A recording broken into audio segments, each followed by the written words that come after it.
السلام علیکم ورحمۃ اللہ وبرکاتہ۔ الصلاۃ والسلام علیک یا سیدی یا رسول اللہ وعلی آلک و اصحابک یا سیدی یا رحمت للعالمین۔ ایک محترم بھائی نے سوال پوچھا ہے کہ نماز کی پہلی رکعت میں سورۃ الناس پڑھ لی تو اب کیا کریں اور باقی رکعتوں میں کیا پڑھیں؟ دیکھیے، بھائی نے بہت اچھا سوال پوچھا ہے اور ایک اہم مسئلہ جو نماز کا ہے اس کی طرف ہماری توجہ مبذول کر رہی ہے۔ واضح رہے، نماز میں قرات کے دوران سورتوں کی ترتیب کی رعایت رکھنا واجب ہے، اور فرض نمازوں میں قصداً قرآن مجید فرقان حمید کی ترتیب کے خلاف قرات کرنا مکروہ تحریمی ہے۔ یعنی جو صورت بعد میں ہے اس کو پہلی رکعت میں پڑھنا، اور جو صورت پہلے ہے اس کو دوسری رکعت میں پڑھنا، یہ مکروہ تحریمی ہے۔ یعنی ایک شخص پہلی رکعت میں تو سورۃ الناس کی تلاوت کرے اور دوسری صورت میں وہ سورہ اخلاص یا سورۃ الفلق کو پڑھتا ہے، اور اگر یہ عمل وہ جان بوجھ کے کرتا ہے یعنی قصداً کرتا ہے تو یاد رکھیں کہ یہ عمل اس کا مکروہ تحریمی میں شمار ہوگا۔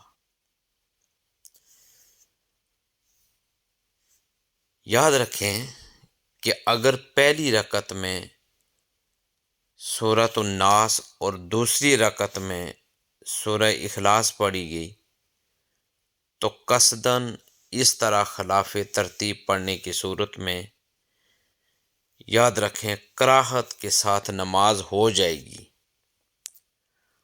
اور اگر سہواً یعنی بھول کر یا غلطی سے یاد رکھیں ترتیب کے خلاف پڑھا تو نماز بلا کراہت درست ہو جائے گی، لیکن دونوں صورتوں میں سے کسی بھی صورت میں سجدہ سہو واجب نہیں ہوگا، اور نہ ہی اس نماز کو دوبارہ پڑھنا لازم ہوگا۔ ہاں، تاہم یاد رکھیں کہ نفل نماز میں قصداً قرآن مجید کی ترتیب کے خلاف قرات کرنا مکروہ نہیں ہے۔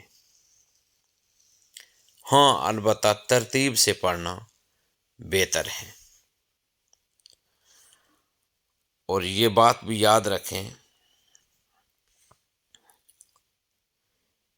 کہ اگر کوئی پہلی رکعت میں سورۃ الناس پڑھ لیتا ہے تو اب وہ دوسری رکعت میں کیا پڑھے، اور سنن و نوافل کی صورت میں وہ باقی رکعتوں میں کیا پڑھے؟ تو علماء کرام فرماتے ہیں کہ اگر اس نے بھول کر اس نے پہلی رکعت میں سورۃ الناس پڑھ لی تو اس کے لیے یہ ہے کہ وہ دوسری رکعت میں بھی سورۃ الناس ہی کی تلاوت کرے، اور اگر سنن و نوافل پڑھ رہا ہے اور 4 رکعت تو اس میں بھی یہی بیان کیا گیا ہے کہ وہ دوسری رکعتوں میں بھی یاد رکھیں کہ وہ سورۃ الناس ہی کی تلاوت کرے، اور کوشش کرے کہ سورۃ الناس کی سے پہلے جو صورتیں ہیں ان کی تلاوت نہ کرے، لیکن اگر وہ تلاوت کر لیتا ہے تو اس کی نماز ہو جائے گی، جس طرح میں نے پہلے ذکر کیا۔ اللہ تبارک و تعالیٰ میں زیادہ سے زیادہ